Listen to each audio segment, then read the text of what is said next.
할렐루야. 예, 오늘 예배 자리에 함께 하신 우리 성도님들을 진심으로 사랑하고 축복합니다. 우리 옆에 성도님들하고도 그렇게 축복합시다. 예배 자리에 함께 하신 성도님 사랑하고 축복합니다.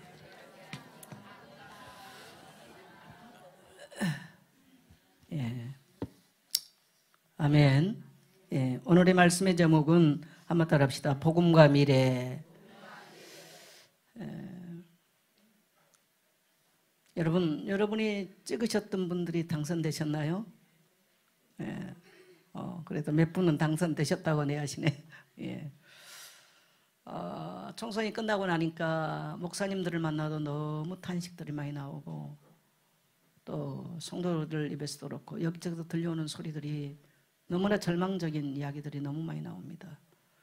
나라가 어떻게 되려고 그러나 이런 이야기들이 너무 많이 나오고 또 너무나 많이 걱정들을 많이 해서 오늘 저는 웬만하면 강단에서는 정치 이야기를 잘하지 않고 또 웬만하면 좌든 우든 간에 저는 중립적 입장에서 목회하기를 굉장히 소망하고 지금까지 살아왔던 사람입니다.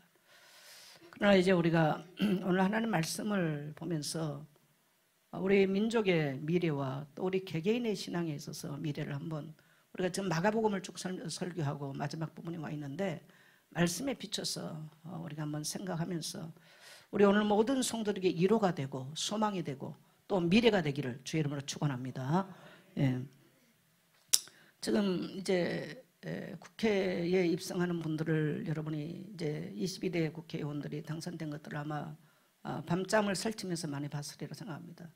제 개인적으로는 제일 우려되는 것은 나는 사회주의자입니다라고 국방부 장관 청문회 때 나와서 떳떳하게 말하신 분들이 이번에 입성을 하고 또 종북 세력들이 굉장히 많이 이번에 이제 국회에 입성을 하는 상황을 우리가 지켜봅니다.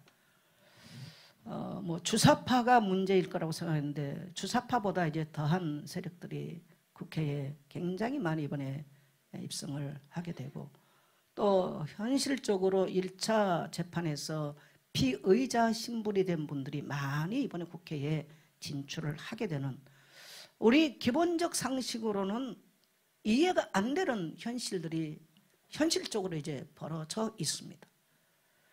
또 이미 연방제 해야 된다고 하는 말, 평화협정을 맺어야 된다는 말, 그야말로 또 미군들은 철수해야 된다고 양키 고음을 외치는 세력들이 이제 국회에 진입을 했습니다.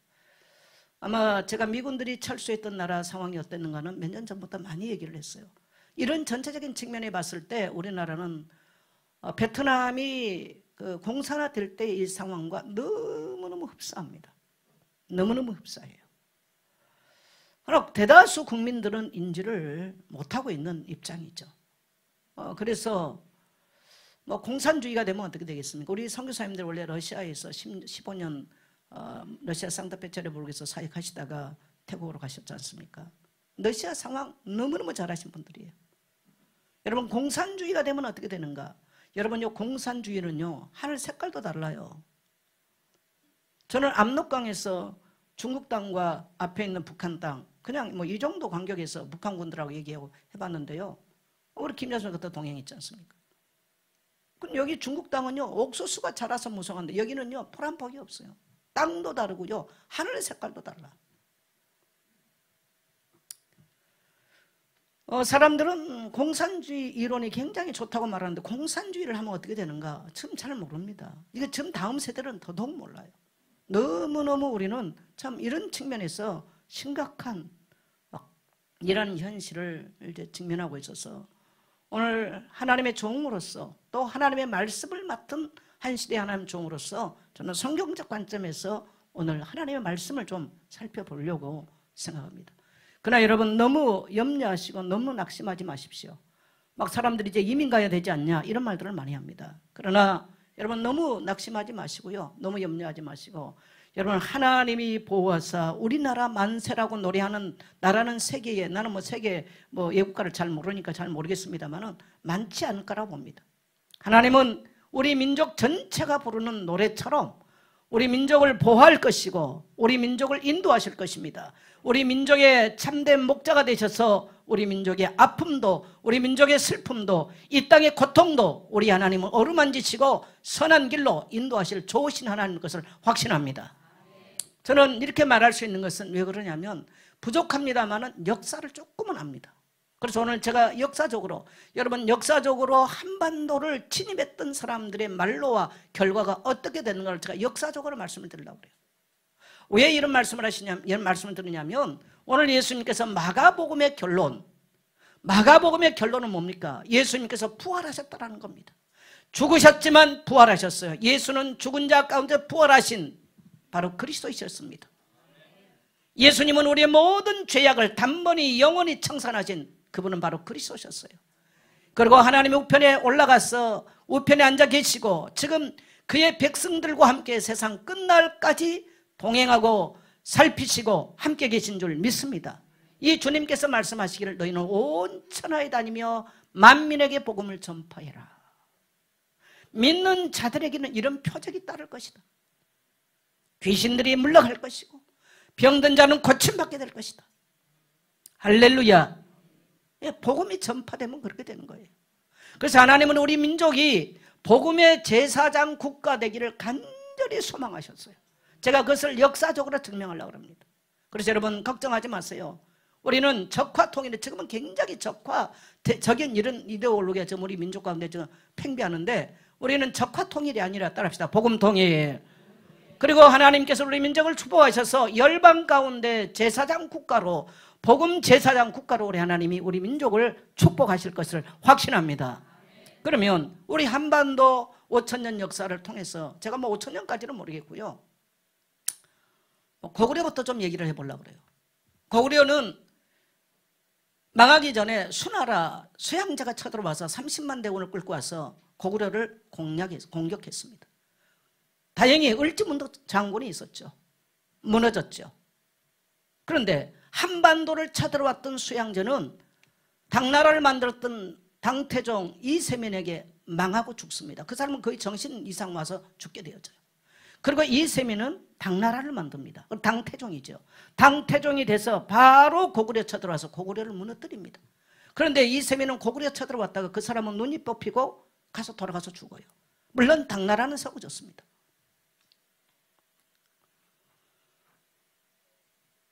물론 고구려는 망했습니다. 고구려는 당나라에게 망했습니다. 그러나 고려가 생기면서 징기스칸 후예들을 원나라로 오는데 원나라가 30년 동안 끈질기게 우리를 공격했습니다. 이때 거의가 여러분 주변 국가들이요 원나라 징기스칸 말고빠르게 다 통일이 이루어져 버렸는데 희한하게도 우리 한반도 땅은 원나라에 굴복하지 않았어요. 30년 동안 얼마나 많은 괴롭힘을 당했는지 30만 가까운 여자들 남자들이요 뭡니까 공여로 또 이렇게 착출되는 그런 비극의 역사가 고려 때 역사예요.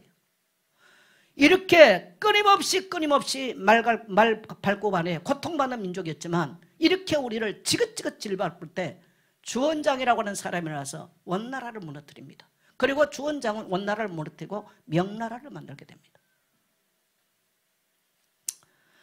그리고 우리는 이제 뭐 외국의 어떤 침략에 의해서가 아니라 우리 내적으로 이제 뭡니까 이 조선이라고 하는 나라가 세워지면서 조선 중반을 지나오면서 어려움을 당하는데 그게 임진왜란이에요. 그게 이제 일본이 쳐들어옵니다. 일본의 토요토 히데요시가 10만 대군을 끌고 들어오지 않습니까? 7년 전쟁을 했지만 어떻게 보면 패배입니다. 우리가 패배한 것처럼 보이지만 그들이 패배해요. 그래서 토요토미 히데요시는 야쿠가와 이에야스에게 그는 죽고 끝이 납니다. 그리고 망합니다. 그의 제국이. 병자년에 임진왜란 이후 얼마 안 됐을 때 명나라가 우리나라를 또 쳐들어오죠. 그것이 뭡니까? 병자호란입니다. 그래서 인조는 남한산성 가서 무릎을 꿇고 항복을 해버려요. 그래서 그때 소현세자가 뭡니까? 왕세자 아닙니까? 왕세자를 벌모로 잡아갑니다. 그래서 지금의 심양에 가서 벌모 생활을 해요. 거기에서 이 소현세자가 천주교를 접합니다. 그때 이미 천주교는 들어와 있어요. 벌모로 생활하다가 돌아온 이후에 아버지 인조가 아들을 죽입니다. 그리고 그 손자까지 씨를 말려버려요. 그 인조의 행적이에요. 거의 미친 짓을 했죠. 그리고 둘째 아들 복림대군이 왕이 됩니다. 그리고 천주교 역사는 묻힌 듯 하잖아요. 만일에 이때 소현세자가 왕이 됐다면, 인조 뒤를 이어서 왕이 됐다면 우리 지금 대한민국은 천주교 국가가 됐을 겁니다. 하나님은 무엇을 원하신가? 제가 지금 그걸 말씀하는 거예요. 희한하게도 한반도 땅을 침략했던 사람이, 정상으로 죽은 사람이 한 명도 없었다는 사실. 그래서 우리 한국 땅에 천주교가 들어온 것은 1784년에 들어옵니다. 정확하게 말하면 우리보다 100년 앞서서 들어옵니다. 근데 이 100년 동안에 이제 인조를 지나고 뭐 정조부터 시작해서 정조, 순조 때, 또 대원고 때 어마어마하게 사화가 일어나면서 4번의 사화에 걸쳐서 어마한 10만 가까운 천주교 신자가 죽어요. 그래서 천주교는 완전히 다 산속에 들어가서 숨어있는 이런 상황들이 되어진 거죠. 특히 이 병인양요라고 그러죠. 병잔에 일어난 양인들이 일으킨 요란, 뭐 소란 이런 뜻이죠. 병인양요. 그게 프랑스 군대가 이제 프랑스, 이 중국에 주둔해 있던 프랑스 군대가 군대를 끌고 우리 그 강화도를 침입한 사건을 병인양요 그래요. 그때 천주교 신자가 10,000명이 죽습니다. 프랑스 신부가 9명 죽어요. 처형을 당해요. 이걸 프랑스 신부들이 프랑스에 보고해가지고 이제 군대가 끌고 와서 전쟁했던 사건. 뭐 전쟁도 아니긴 아닙니다만은 이런 굉장히 그 천주교 박해가 들어오면서 굉장히 많이 일어납니다. 그리고 천주교는 대원군이 굉장한 강한 세폭 정책을 쓰기 때문에 천주교 활동은 끝이 났어요. 이러던 사이에 어떤 일들이 일어납니까? 이모군란, 이모년에 일어난 이모군란이 일어나요. 그건 주도를 누가 했냐면 명성황후가 합니다. 명성황후가 군인들에게 이 뭡니까? 월급을 제대로 지급을 못하는 상황이 벌어지니까, 그러면서 그 군인들의 줄 월급에 쌀에 뭐 돌이 있었거든요. 명성황후가 직접 하지는 않았겠습니다만은 밑에 사람들이 있겠죠. 그리고 군인들이 반란을 일으킨 것이 이모년에 일어난 이모군란이 일어납니다. 그래서 사람들이 명성황후를 죽이겠다고 명성황후를 찾을 때 이수정이라고 하는 분이 명성황후를 얻고, 명성황후 고향이 뭡니까? 여주 아닙니까? 그래서 여주에 도망을 갔어요. 그리고 거기 도피시켜 놓고 이 사람은 일본으로 도망갑니다. 그래서 일본 가서 도망쳐 있는 사이에 거기에 한국으로 조선으로 들어오려고 기다리고 있는 선교사 언도우들을 만나게 됩니다. 그래서 언도우들을 만나서 그야말로 산상수훈 듣고 거기서 회심을 합니다. 그리고 이수정이가 일본에서 성경을 번역을 합니다. 그리고 1884년 부활절 아침에 이수정이와 함께 언더우드 선교사를 데리고 제물포항에 들어오게 되는 사건이 납니다. 이때 들어와서 보니까 어떤 일이 일어나냐, 갑심정변이 일어났어요. 우리는 3.1천하라고 그러죠. 갑심정변이 일어났어요. 그래서 갑심정변이 일어나서 그야말로 민비라고도 하고 명성황후라고 하는데, 민비는 일본 사람 붙인 이름이죠. 이 명성황후 주변의 민씨들을 막 칼로 잔해를 하는 사건이 벌어졌어요. 그래서 민영이기를 17군데 칼로 이제 난도질을 했습니다. 그러면 칼로 난도질한 사건을 치유하기가 굉장히 어려워요. 이때 이수정이는 명성황후를 잘하는 사람 아닙니까? 그리고 알렌이 미국 공사로 와 있었어요. 알렌은 의사입니다. 그래서 이수정이가 함께 알렌을 이제 고종에게 소개를 하게 되고, 의사인 알렌은 민영이기를 치료해 줍니다. 그래서 살아났어요. 그래서 살아난 걸 보고 깜짝 놀라죠. 우리는 뭐 그동안에 뭐 침 쓰고 한약 쓰고 했다가 항생제 쓰고 이러니까 뭐 치유가 일어날 거 아닙니까? 그래가지고 재중병원을 허락해 줍니다. 그 재중병원 자리가 지금 세브란스 전신이잖아요. 그게 뭐냐면 민영이기에게 칼질을 했던 사람 집을 뺏어서 준 게 재중병원의 시조가 되는 것이죠. 그러면서 이제 선교사 언더우드를 고종에게 소개를 하니까 이 좋은 천국 우리 조선 모든 민족이 다 갔으면 좋겠다. 그래서 마음껏 한성에 복음을 전해라. 그래서 언더우드가 마음껏 이제 복음 사역을 하기 시작합니다. 그리고 성경을 번역합니다.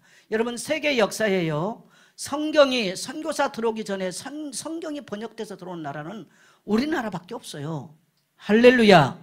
제가 왜 지금 천주교 이야기하냐면, 여러분 천주교는 1961년, 지금 우리가 같이 보고 있는 공동번역을 1961년에 한국에 번역했어요.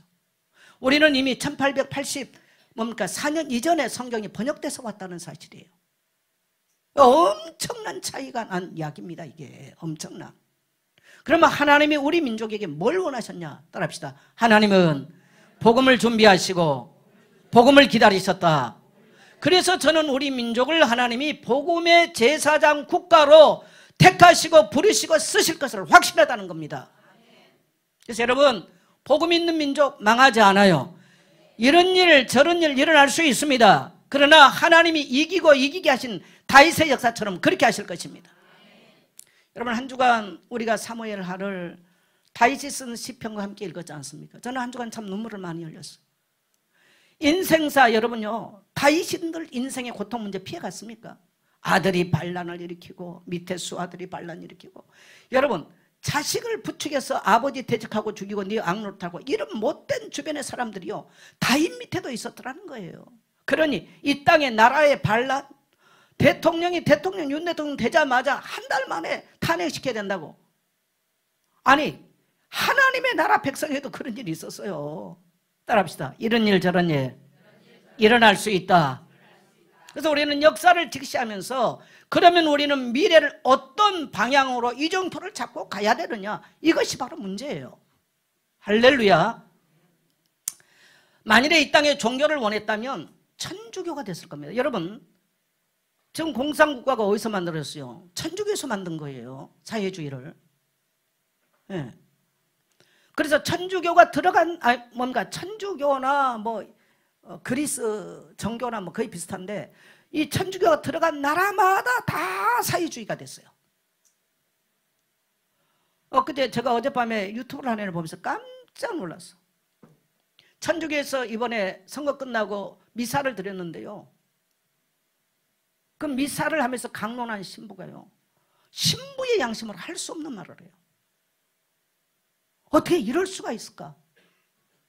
그래서 저도 오늘 성경적으로 제가 말을 해야 되겠다. 목사의 양심으로. 이런 생각을 제가 하고, 우리 성도님들은 제가 정치 이야기 안 한 거 아실 겁니다. 또 민주당에는 제가 아주 가까운 사람도 있어요. 민주당 국회의원들 중에도. 그게 문제가 아닌 거죠. 여러분, 하나님께서 종교를 원했다면 천주교 그렇게 안 했을 겁니다. 100년이라고 하는, 기독교가 정확하게 100년 늦게 일어나요. 이때까지 어마어마한 사화, 4번의 사화가 일어나요. 사화가 일어나서 천주교 신자들을 죽이고, 남인들, 주로 남인들에게 들어왔는데, 저희 그 가문 쪽으로는 남인 집안이에요. 다산 정약옹이가 남인의 거장입니다. 천주교 들어온 것 때문에 다 요배 갔어요. 네. 근데 그들은 하나님 말씀과는 상관이 없어요. 복음이 어떻게 보면 복음 아니에요. 죄송합니다. 전 천주교 비판도 안 합니다. 천주교 수녀님들하고 제가 친한 분도 많아요. 지금도.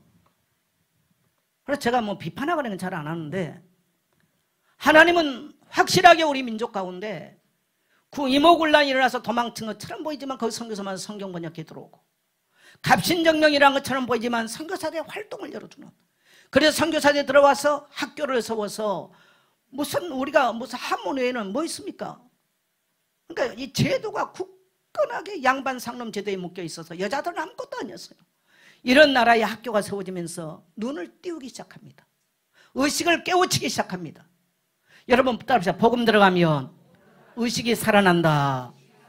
여러분, 사람이 의식이 살아나야 돼요. 의식이 깨어나야 되는 거예요. 여러분, 눈을 가졌다고 그 사람이 눈이 아니에요. 의식이 죽어버리는 사람은 눈이 죽는 거예요. 할렐루야. 예, 복음이 들어오니까 우리 민족의 여명이 찾아오기 시작한 거죠.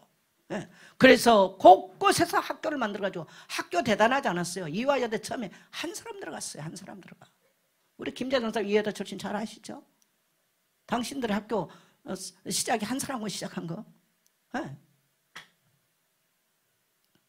처음부터 그런 게 아니에요. 그래서 가르치기 시작했어요. 곳곳에 교회를 세워가지고요, 기도하기 시작했어요. 성경을 보급하기 시작했어요. 우리는 어렸을 때 장로교 합동제 성장을 하고, 뭐 청년 때는 이제 통합지에서 자랐습니다만은, 어렸을 때 우리는 한 거예요. 성경 암송을 어마어마하게 시켰습니다. 뭐 성경 고사를 보고 교회 있어요. 여름 성경학교 끝나면 성경교사 봤어요. 잘하는 아이들은 이제 시찰에 지방회를 갑니다. 거기서 또 잘하면요, 노예에 대해서 이기면요, 총회 가요, 총회. 근데 보니까 합동측 지금도 그걸 하더만요. 작년에 보니까 저기 사랑의 교회에서 그걸 하더라고요. 네. 저희가 그렇게 성장했어요. 그래서 엄청나게 성경 감성 많이 시켰죠. 그래서 저는 좋은 학교를 못 나와봤는데 가장 제가 좋은 학교는요, 우리 초가집 교회 주일학교라는 학교, 제일 좋은 학교 나왔어요. 이게 제 인생에 어마어마한 밑에 기본이 되고 양식이 되고 희망이 되고, 그래서 교회는 나의 인생의 소망이었고, 교회는 나의 인생의 행복이었고, 교회는 나의 인생의 기쁨이었어요. 그러나 목회자가 돼서 보니까 교회는 또 하나 내가 감당해야 될 아픔이더라고요. 내가 흘려야 될 교회는 또 눈물이었어요. 내가 지고 가야 될 짐이고 십자가더라고요. 누군가는 그렇게, 우리 선교사님들 여기 계십니다만은 아마 태국 땅에 복음 전하니까 많은 젊은이들 좋아하겠습니다만 우리 선교사님들은요, 아픔이에요. 왜? 우리가 보낸 돈이 풍족합니까? 슬픔이죠. 때로는 낙심이에요. 그렇다고 다 말 못해요. 그래서 교회는 누군가에게는 아픔이 되고 슬픔이 되는 거예요. 누군가는 고통을 감내해야 돼요. 그래야 복음이 복음으로서 증거되는 것입니다. 우리 한국 곳곳에 삼천리반도 곳곳에 교회가 세워지면서 새벽마다 저 높은 곳을 향하여 날마다 나아갑니다. 내 뜻과 정성 모아서 날마다 기도합니다. 내 주여 내 발붙드사 그곳에서 깨하소서. 그곳은 빛과 사랑이 언제나 넘치옵니다. 새벽마다 체인벨을 울리면서 저 높은 곳을 향해서 나가자고, 그곳은 빛과 소망이 있다고 가르치기 시작했어요. 한 맺힌 우리 민족들은 새벽마다 교회에 나가서 울며 한풀이 하듯이 기도하기 시작했습니다. 그러면서 전도하기 시작했어요. 선교사 보내기 시작했어요. 여러분, 이 땅에 어둠이 물러가고 가난이 물러가고 모든 제도가 바뀌고 모든 이 땅의 질병이 물러간 줄 믿습니다. 여러분, 우리가 어렸을 때만 해도요, 홍역 돌면 동네 아이들 그냥 많이 죽어, 3분의 1은 죽었을 거예요. 동네 아버지들이요, 하얀 보자기 싸가지고요, 묶어가지고요, 깽이들과 아버지들이요, 우리 마을 뒷산에 갔어요. 그 아이들 돌무덤이 많아. 그냥 홍역하다 죽으면 갔다가 묻어가지고 돌무덤 싸요. 네. 우리 안수 집사님 고개 끄덕끄덕 하시네. 안수 집사님 동네에서도 돌무덤 많이 쌌죠. 홍역하면 많이 죽었을 거예요. 뭐 거기 뭐 완도 뭐 그 동네 뭔 그렇게 선한 의사가 있었겠어요. 네. 그리고 거기에 다 공감한 얘기 아닙니까? 이렇게 비참한 나라, 배고픈 나라, 학교 가면 옥수수 죽 써가지고 미국에서 보낸 거예요. 그것도 또 집에 밥 먹을 만한 집들은 주지도 않았어. 그것도. 네. 그 아이들이 빈 도시락 들고 왔어요. 막 숟가락 핥아가면서 그거 먹으면 얼마나 먹고 싶든지. 우리는 또 밥 좀 먹는다고 안 줘. 우리는. 네. 우리 손 목사님도 분명히 안 먹었을 거예요. 미랑 부자였으니까. 예? 울고 왔다. 울고 와서 집에 와서 밥 잡섰을 테고, 다른 애들은 빈 도시락 들고 와서 옥수수 가루 죽가루 먹었을 테고.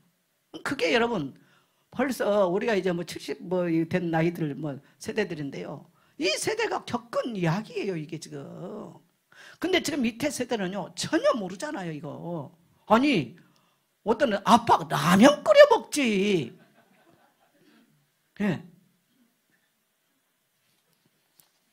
아빠 라면 끓여 먹지. 왜 그거 뭐 안 먹었냐는 이런 식의 이야기들 아닙니까? 이게. 이런 여러분요, 이런 어두웠던 시대를 지나올 때에 하나님이 이 민족 가운데 복음을 주시고 하나님 말씀 주셔서, 여러분, 말씀은 빛이라고 요한복음 1장에 분명히 말합니다. 따라합시다. 말씀은 빛이다. 말씀이 하나님이고 말씀이 빛이에요. 그래서 어두운 우리 영혼에 하나님 말씀이라면 어둠이 물러가게 돼 있어요. 고통받는 땅에 복음의 말씀이 증거되면 이 고통이 물러가게 되어 있는 것입니다. 이렇게 세계 열방에 짓밟히고 고통받았던 우리 민족에게 복음의 말씀이 들어오니까 우리 민족이 놀랍게 변했습니다. 첫째, 복음 들어가면 여러분 어떤 일들이 납니까? 복음이 들어가면 제도가 바뀌어요. 그럼 우리는 양놈, 상놈 해가지고요, 굉장히 신분제도가 엄격했던 나라예요. 일본이 들어가가지고, 여러분 친일파가 아닙니다. 일본이 들어가지고 대동아 전쟁 일으키면서요, 우리나라 젊은이들 총알바지 다 끌고 갔어. 여자들 이안부를 끌고 왔어요. 어떻게 보면 우리 민족의 가장 비참했던 역사를 몇 가지 꽂으라면, 저는 원나라에 짓밟힌 수많은 공여 착출, 그 다음에 일본군들 쳐들어와서 임진이라는 데는 코 베고 귀 자르고, 그래서 이 총을 만들었잖아요. 남자들 고환 자르고. 여러분, 이런 비극의 역사를 갖고 있어요, 우리는. 그 다음에 뭡니까? 우리는 한일합방 때, 이 한일합방을 거치고 나면서요, 젊은 여자들, 이안부를 끌고 나갔잖아요. 이 말은 여러분, 씨를 말리겠다는 얘기예요, 이 땅에. 남자들 끌고 나가서 총알바지 다 시켰어. 얼마나 비참한 역사를 갖고 있는지 모릅니다. 그렇기 때문에 한이 많은 민족으로서 하나 앞에 한 맺힌 기도를 했던 민족들, 하나님 만나고 나니까, 예수 만나고 나니까 눈물이 강물처럼 솟아났던 민족이 우리 민족이에요. 여러분은 모르겠지만 제가 저 높은 곳을 향해 찬양합니다만은, 제가 어렸을 때 새벽기도 가면 전부 다 우는 게, 동네 사람은요, 저 예수쟁에서 미친 것들은 왜 새벽마다 교회에 가서 우냐고. 동네 사람은 그랬어요. 여러분, 하나님 앞에 울었던 민족 살아나게 돼 있어요. 예. 그러니까 이러한 일본에 의해서요, 자연스럽게 빗장이 열리는데 어떻게 열립니까? 뭐 양반 찾고 상놈 찾을 게 없어. 다 뭐 쫓겨나가는데 무슨 양놈 상관이 있습니까? 독립적 의식인 사람은 독립 끌어나가고, 또 뭔가 저기 한 사람은 진용으로 끌어나가고, 여자들은 이함으로 끌어나가는데 양놈 상관이 어디 있어요? 이러면서 경고했던 봉건주의, 이 빗장들이 무너지고, 이제는 예수들을 영접하는 자들을 통해서 의식이 깨어나고 민족을 주도하기 시작했고, 민족의 학교를 세우면서 우리 기독교인들이 곳곳에 학교 세우면서 우리 민족의 이연명을 일으킨 줄 믿습니다. 여러분, 뭐 미군들이 왔을 때 통역하고 학교 만들어 총장하고 다 목사님들이에요. 다 목사들이 있어요. 그래도 미국 가서 공부하고 좀 의식 있게 공부한 사람 목사들이었습니다. 물론 우리 한국교회가 범한 잘못도 많습니다. 그래서 어쨌든 복음이 들어오니까 이 제도가 무너지고 정말 주님이 원했던 나라가 이루어지기 시작했어요. 여러분, 성경은 남자와 여자가 같은 이 하나님의 형상으로 지음받은, 그래서 평화롭게 살도록 가정을 주셨어요. 창세기 3장의 죄 때문에 가정의 제도가 악한 제도가 들어온 거죠. 그것이 복음이 들어오면 반드시 변합니다. 여러분, 인간이 어디, 양반 있고 상놈이 어디 있으면 누가 만든 것입니까? 어디 노예가 있는 거예요. 복음이 들어가면 이런 것들이 무너져요. 그래서 우리는 복음이 들어오면 첫째로 따라합시다. 영적 신분이 변한다. 여러분, 가난하고 슬프고 고통받는 사람들, 죄에 묶여있고 사단에게 억압되어 있는 사람, 복음이 들어가면 이런 영적 신분이 변한 거예요. 그래서 예수님은 부활하신 이후에 마지막으로 우리에게 말씀하신 것이 만민에게 가서 복음을 전파해라. 왜요? 만민이 묶여있잖아요. 만민이 귀신에게 묶여있잖아요. 만민이 죄에 묶여있잖아요. 만민이 흑암의 제도에 묶여있지 않습니까? 여러분, 지금도 복음 들어가지 않는 나라들, 이슬람 국가들 한번 봐보세요. 우리 이슬람 세계 그쪽은요, 남자 한 명 앞에 가고 여자들 쭉 까맣게 뒤집어 쓰고요, 4-5명 쭉 자식들하고 걸어가. 지금도 그래. 지금 세상이 달나라가는 세상 지금도 그렇다고요. 힌두교, 인도 같은 데 가보세요. 더러워서 말할 것도 없어. 여러분, 우리가 기독교 복음이 들어와서, 하나님의 말씀이 들어와서 교육을 받고 기독교적 사고의 바탕 위에 나라가 살아간다는 것이 얼마나 복된 줄 아십니까? 우리는 감사해야 되는데 자꾸 지금 악법을 만들겠다는 거예요. 차별금지법. 그래서 동성애도 해야 되고, 왜 누가 그거 반대하느냐고 지금 바로 아마 할 겁니다, 이제. 그래서 아마 어쩌면 이런 설교가 제가 마지막 될 수도 있을지 몰라요. 한번 잡아가니까 이제 앞으로. 차별금지법 뭐냐? 소수자라고, 소수자는 또 뭡니까? 대수자는 그럼 누구예요? 진짜 참. 저도 혼자 사니까 소수자예요. 네. 저는 어떻게 국가에서 안 보여줍니까? 혼자 사는 사람? 그런 희한한 걸 만들어가지고 법을 만들겠다고. 그럼 내 얘기에서는 성경에서는 그러지 말라고 그러잖아요. 근데 그것 말하면 이제 앞으로 잡아가겠다는 거예요. 미국 같은 데도 이미 그런 일들이 유럽에서 다 일어난 일 아닙니까?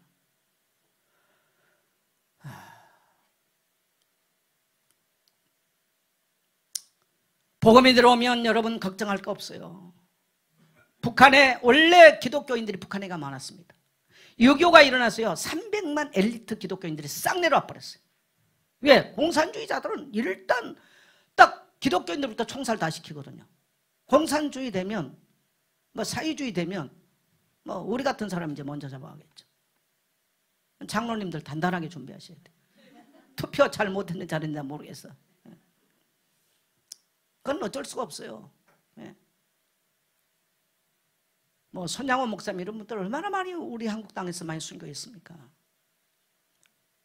공산주의는 철저하게 기독교를 반대하거든요. 철저하게. 중국 얼마나 중국 문화혁명을 겪으면서 얼마나 많은 기독교인들이 죽고 지금도 이북은요. 지금도 그래요. 지금도. 지금 어떻게 보면 이북은요. 여러분 공산주의도 아니에요. 김일성 종교 집단입니다. 종교 집단. 그런데도 지금 김일성이하고 지금 연방제 해가지고 거기 갖다 바치고 싶은 사람들이 얼마나 이번에 국회 많이 들어간지 몰라요. 이런 말을 하면 안 믿는 사람이 지금 너무 많아. 이게 지금 문제예요. 네. 아니 김일성이를 찬양하는 노래를 아무렇지도 않게 하잖아요. 이 정말 너무너무 심각한데 여러분 절대 세상 나라는 하나님의 나라를 이길 수 없다는 걸 아셔야 돼요. 복음이 들어가면 어둠은 자연스럽게 물러갑니다. 그래서 예수님은 우리에게 가서 국가 만들어라, 정치 만들어라, 경제 조직 만들어라 그 말 하지 않고요. 따라합시다. 만민에게 복음을 전파하라. 만민에게 복음 전파라는 겁니다. 굿뉴스를 말해라. 그게 뭡니까? 귀신에게서 해방되는 길. 그게 뭡니까? 죄에서 해방되는 길. 그게 뭡니까? 죽음에서 해방되는 길. 그 이름이 바로 그리스도. 그 이름이 증거되면 죽음의 세력이 물러가고 사망 권세가 물러가고 죄의 권세가 물러가고 마귀 권세가 물러가는 줄 믿습니다. 그래서 5대양 6대주에 원수 마귀가 사탄 마귀가 붙잡고 있는 곳곳에 복음 전하라는 것입니다. 부활하신 주님의 명령이에요. 우리 땅에 그렇게 선교사들이 와서 복음 전하고 나니까 이렇게 놀랍게 바뀌었습니다. 그래서 지금 무슨 양반 상놈이 어디 있어요? 따라서 모든 인간은 평등하다. 예. 그래서 복음 받은 우리는 다 하나님께서 존귀한 하나님의 자녀로 하나님의 형상으로 회복되는 것이죠. 가정의 남자들이 그냥 뭐 사례주의 집안들을 떴습니까? 여자들 얼굴도 못 내고 옷 나도 이렇게 뒤집어 쓰고 다녔잖아요. 네. 복음이 들어가니까 여러분 남편 가정 복음 복음 뭐 하여튼 들어가는 가정들요 얼마나 행복한 가정이에요. 우리 선영교 성사 맨날 사랑하는 예숙씨. 우리가 제가 있었는데 어떨 때는요 진짠가 가짠가 사랑하는 예숙씨 항상 그래. 세상에 우리 예수님 얼마나 행복하시겠어. 나이 70인데 사랑하는 예숙씨 항상 그렇게 부르셔요. 근데 옆에서 들어도요 거북하다 생각 안 들어요. 참 듣기 좋다. 여러분 부부는요 가짜라도 사랑하는 누구씨 하셔야 돼요. 그래야 가정이 행복해. 내 중심 알잖아. 하나님이 간디 아시게? 몰라요. 사람은 표현되지 않으면 모르는 거예요. 하나님이 통치하지 않는 나라 어떻습니까? 이 대화가 안 돼요. 그래서 고통해요. 같이 공감할 수 있는 내용이 없잖아요. 집안에 예수 믿고 나면 가족들이 공감할 수 있는 내용이 있어요. 하나님의 은혜가 있어요. 그러니까 자연스럽게 가정 안에 어둠의 세력이 물러간 줄 믿습니다. 그래서 가정이 평화로운 가정이 돼요. 뭐 평화로운 가정을 만들자 뭐 가와 만사정을 이루자 뭐 그런 거 안 써붙여도 복음 들어가면 당연히 그렇게 되는 것입니다. 할렐루야. 복음 들어가면 자녀가 잘 돼요. 나는 우리 선교사님들 이렇게 이제 왔다고 전하면서 이렇게 생각해 보면서요 참 보기 좋아요. 본인들은 또 이렇게 강단에 말하면 부끄럽겠습니다만은 자랑 아닙니까? 우리 누구 엄마 같은 경우 선교사님 무슨 돈이 있어요. 뭐 보니까 선교사님은 자녀들을 꼼꼼하게 잘 챙기는 분이 아니더라고. 그러니까 애들이 공부를 한지 안 한지 한나가 미국에 유학 가는데 이제 박사 과정에 갈 때 세상에 일주일 남겨놓고 간다는 거야. 근데 누가 거기 보증을 해줘야 돼요. 일주일 만에 오셔가지고 성교대 와가지고 그냥 저한테 기대도 하지 않고 근데 한 5천만 원 정도 보증을 해줘야 돼. 근데 일주일 남겨놓고 얘기하시더라고. 그래서 제가 미국인 목사님한테 전화를 걸었어요. 그래서 목사님 보증 좀 해주세요. 만일에 한나가 못 갚으면 제가 갚겠습니다. 그래가지고 그 조 목사님 어디입니까? 뉴저지인가요? 필라델피아인가? 뉴저지 목사님이 조 목사님이 해주셨어. 그래서 내가 목사님 제가 우리 한나가 못 갚으면 제가 갚겠습니다. 그래가지고 가서 공부했어. 그래서 박사가 되고 보스턴에서 교수가 돼서 가끔 뭐 보스턴 시내에서 뭔가 독주하는 이런 피아노 연주하는 유튜브 보면 스티브가 예 남편이 이제 다 갚아줬대. 남편은 누구냐? 우리 스티브 하버드 의대 나와가지고 정신과 의사입니다. 예, 다 또 자랑을 해. 우리 또 사모님은 또 불편해가지고 제가 우리 선교사님 아무렇지도 않게 계신데 사모님은 이제 불편해 이렇게 말씀하십니다. 여러분 왜 하면요. 어쨌든 선교사 자녀들이 복음 전하는 후손들이 잘 돼야 되잖아요. 네. 그래야 우리도 복음 전하겠다 하지. 자녀들이 못 되고 이상하다 그러면 안 되지 않습니까? 그래 기쁜 거죠. 우리 뭡니까? 한나 우리 선교사님 손주가 아침에 내고 오니까 이름이 뭐예요? 그래서 정선자라고 가르쳐줬어. 기분이 어땠대? 자기는 기분이 익사이팅하대요. 기분이 좋대. 그래서 나도 익사이팅하다고 그랬죠. 네. 너무 사랑스럽지 않습니까? 너무 후손들이 잘 되고 어디 가서든지 그들이 부끄러움 없이 살아가는 모습들. 네. 병원 세워서 얼마나 고통받았던 우리 민족의 질병들이 치유됐습니다. 다 선교사님들이 했습니다. 복음이 와서 이런 일들입니다. 여러분 교회 세워서 동네 소망 없는 아이들에게 성경을 가르쳐놨더니 소망 없는 아이들이 복음 듣고요. 나의 인생 내 능력과 상관없이 하나님의 역사를 경험하고 산 거예요. 저는 그래서 따라합시다. 나는 교회에 빚진 자입니다. 여러분 교회 와서 원망하고 불평하는 소리 하지 마세요. 네. 우리는요 첫째는 복음에 빚졌고 둘째는 교회에 빚졌습니다. 네. 수많은 사람들이 이걸 몰라요. 그래서 이런 하나님의 은혜를 경험한 자들이 세계 열방 가운데 나가서 복음 전하고 교회 세우고 또 사람 살리는 일들을 하게 되는 줄 믿습니다. 여러분 고통받는 땅에 복음이 전파되면 신분 무너졌어요. 가난이 물러갔어요. 여러분 때마침 우리 기독교가 들어서 한참 우리 한국 땅이 붕괴를 할 때 박정희 대통령이 우리 세대는 사실 박정희 대통령 이 독재자라고 굉장히 반대했던 세대들입니다. 굉장히 반대했던 세대들이. 그런데 새벽종이 울렸네 새아침이 밝았네 너도 나도 일어나 새마을을 가꾸자 살기 좋은 내 나라 우리 힘으로 가꾸자. 보니까 너무너무 좋은 노래예요. 그러면서 잘 살아보세요. 여러분 좋은 대통령이 어떤 대통령일까요? 배고팠던 국민의 백성의 뱃속에 밥 채워주는 대통령이 나는 좋은 대통령이라고 생각합니다. 그럼 어쨌든 간에 장기 집권을 했습니다마는 이 땅에 가난이 물러갔어요. 때마침 우리 한국 기독교가 힘있게 일어나서 부흥을 하면서 곳곳에 교회를 세우고 하나님의 말씀으로 우리가 헌신을 다짐하고 이 70년대 지나왔던 세대들 은혜 받았던 세대들 다 선교사 다 나갔습니다. 우리 선교사님들 다 70년대 은혜 받고요. 하나님 일하겠다고 다 그때 부흥 집회하면요. 우리 하나님 일하겠다고. 저는 그래가지고 시집도 못 가고 지금까지 이렇게 목 잡혀 살고 우리 선교사님들 그때 다 대학 다니면서 이럴 때 막 다 은혜 받고 이래가지고 그래 다 선교사 가고요. 러시아 갔다 그 깜깜한 동네 러시아 갔다 15년 살고 태국 전부 다 목탁 소리밖에 안 들려요. 가면요. 그 동네 가서 지금 20년 지금 살고 있어. 은혜 받아서 젊은이가 미쳐서 다 은혜 받아가지고 다 뛰어나갔어요. 할렐루야.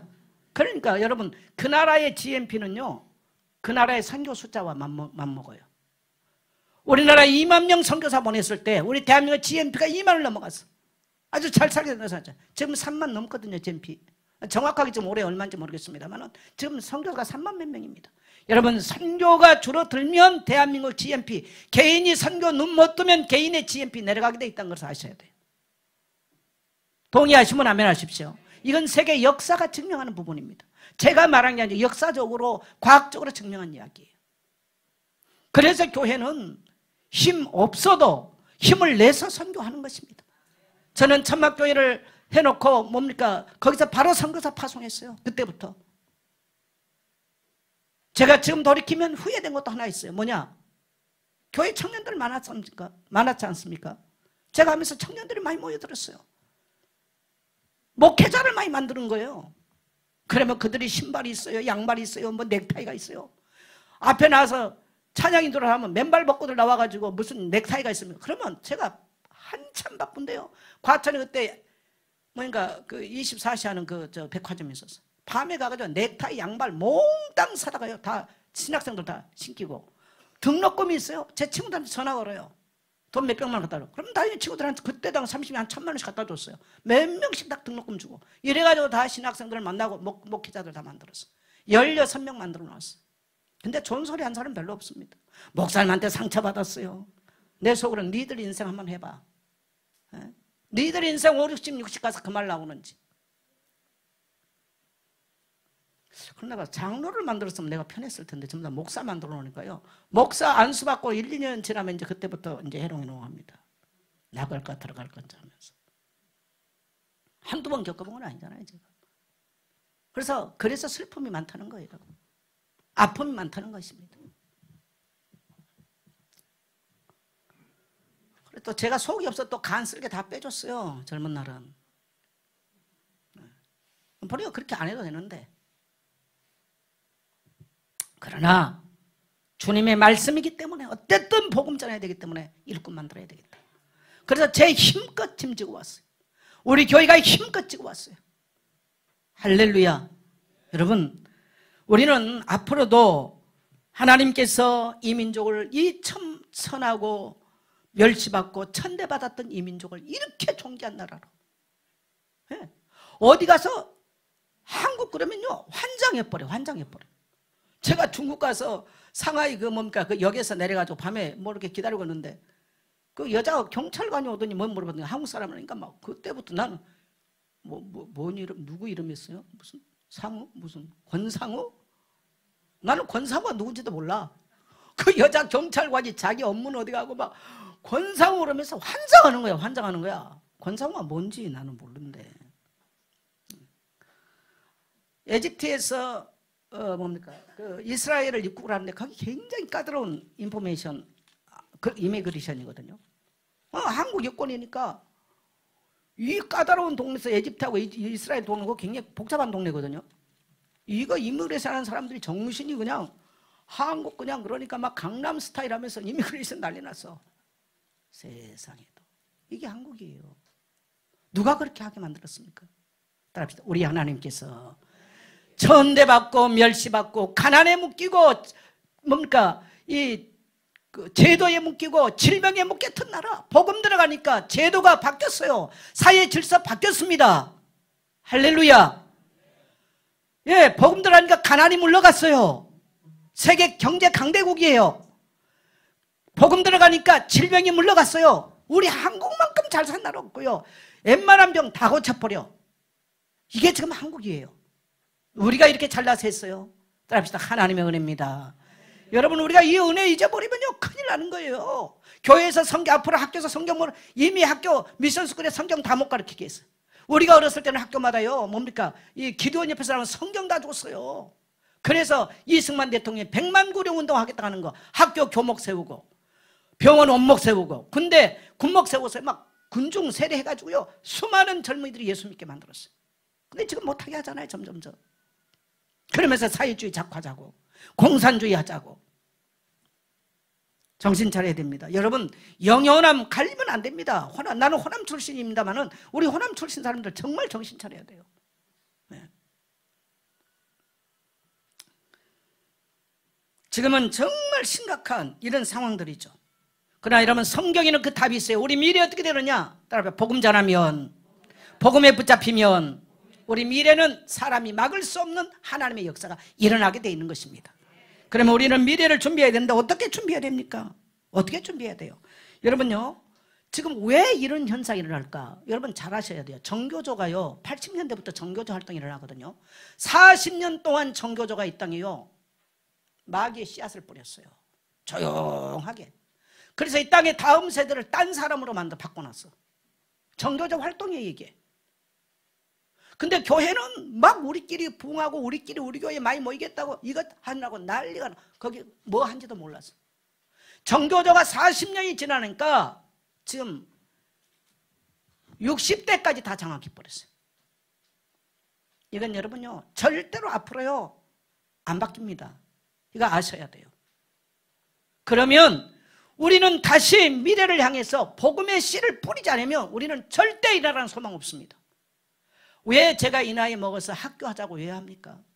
제 편하게 은퇴하면 돼요. 뭐 때문에? 지금 우리 국제학교 지금 허가를 냈잖아요. 국제학교 허가를 내가지고 지금 하는데요. 정교조는 40년 여러분 지금 마귀의 씨를 뿌려놨습니다. 완전히 생각을 바꿔놨습니다. 완전히 사고를 바꿔놨습니다. 요즘 어른들 만나보면 자식들하고 대화가 아예 안 통해버린대. 안 통하고 말고 왜 딴 세대인데요, 그것들은. 정교조가 40년 전에 가라지를 뿌렸는데 동성애도 괜찮다고 가르치고요, 뭐 대통령에 대해서, 여러분 그래도 국민이 뽑은 대통령이라면요 우리는 임기 잘할 때까지 기도해 줘야 돼요. 할렐루야.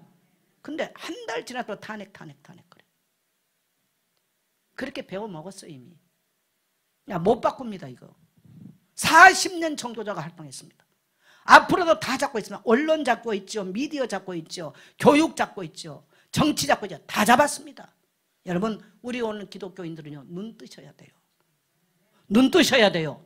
여러분의 후대를 생각해서 눈 뜨게 되시기를 축복합니다.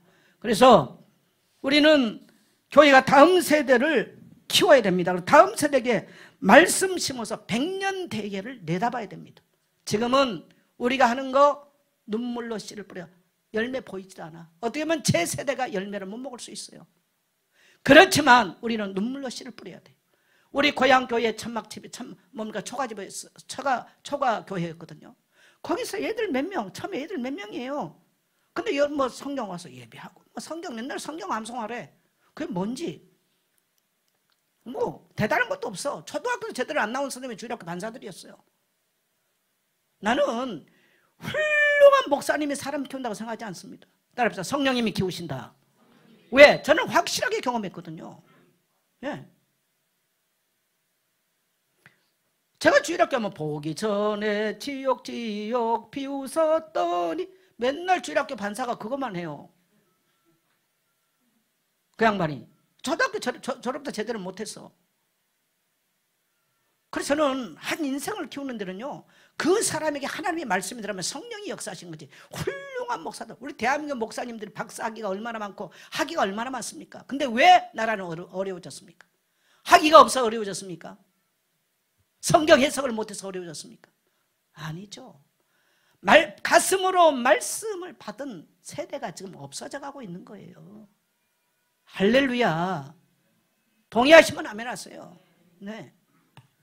그래서 여러분 우리 모든 다음 세대가 교회 와서 하나님 말씀 듣고 배우고 할 수 있는 학교가 일어나기 위해서 여러분 헌신할 수 있는 여러분 되시기를 축복합니다.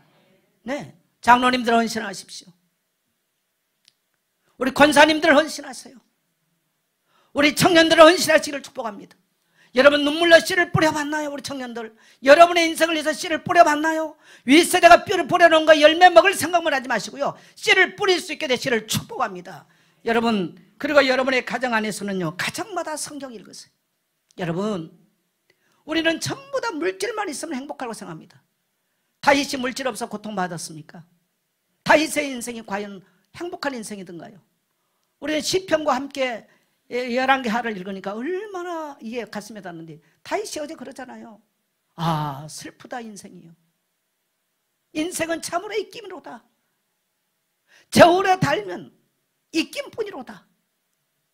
다윗의 고백 아닙니까? 시편에서. 그러나 다윗은 그 어려운 고통에서도 다윗의 역사를 보면서 저는 한 주간 눈물을 많이 흘렸어요. 하나님의 백성들이 그럴지인데 오늘 이 시대에 말할 수 있겠는가? 여러분, 우리는 마음을 돌이켜서 눈물로 우리 다음 세대에 위해서 씨를 뿌리고, 또 여러분의 가정 안에서요, 말씀이 읽혀지고 말씀이 선포되면 여러분의 가정에 경관 사단의 진들이 무너질 것입니다. 예수님 말씀하셨어요. 복음 전파되면 귀신들이 떠나갈 걸 말했습니다. 견고한 귀신이 지니는데 어떻게 가정이 되고 어떻게 경제가 풀립니까? 안 풀리게 되어 있습니다. 가정이 형통할 수가 없습니다. 복음 들어가서 죄의 권세가 무너지고 사망 권세가 무너지고 견고한 사단의 진들이 무너지고 영적인 질병이 떠나가야 그 가정 안에 하나님신 평강과 축복이 회복되는 줄 믿습니다. 그래서 예수 믿어야 되고, 그래서 복음 전해야 되는 것이죠. 예. 그래서 우리는 여러분의 가정에 복음이 회복되기를 원합니다. 그리고 우리 선교를 위해서 다시 힘을 내야 돼요. 따라합시다. 선교를 위해서 다시 힘을 냅시다. 우리 선교사님들에게 사실 우리가 이 코로나 팬데믹 오면서 선교비를 줄여서 보냅니다. 많은 교회들이 어려움을 겪고 있고, 이번에 김현성 선교사님 얘기해서 보니까 교회들이 가니까 힘이 쏙 다 빠져 있더라. 교회들마다 그런 이야기를 해요. 그래도 감사하게 우리 교회도 숫자를 많이 줄였습니다만 힘은 안 빠져 있습니다. 할렐루야. 감사하죠. 여러분, 사람이 많고 적음을 보지 마시고요, 한 번의 예배가 국가의 재앙을 무너뜨리고 한 번의 예배가 우리 가정의 재앙과 저주를 무너뜨리는 그러한 아로나의 타작마당의 예배 같은 예배 되시를 축복합니다. 그래서 선교를 위해서 힘을 내십시오. 도전하십시오. 우리는 천막 쳐놓고도 이렇게 표였어요. 세계 100 선교지를 향해서. 내가 천막 쳐놓고 내 건 슬로건입니다. 우리 교회가 선교비가 많이 나갈 때는 1년에 2억 6천 7천 나갔습니다. 저로서는 힘껏 주고 갔습니다. 저는 하나님께서 내 인생을 축복하셨고 감사하죠. 앞으로도 하나님께서 하시면 넉넉하게 하실 줄 믿습니다. 그래서 우리 성도 때 한번 고백합시다. 선교사님들에게 힘이 되겠습니다. 위로가 되겠습니다. 그러한 우리 모든 성도 되시기를 주의 이름으로 축원합니다.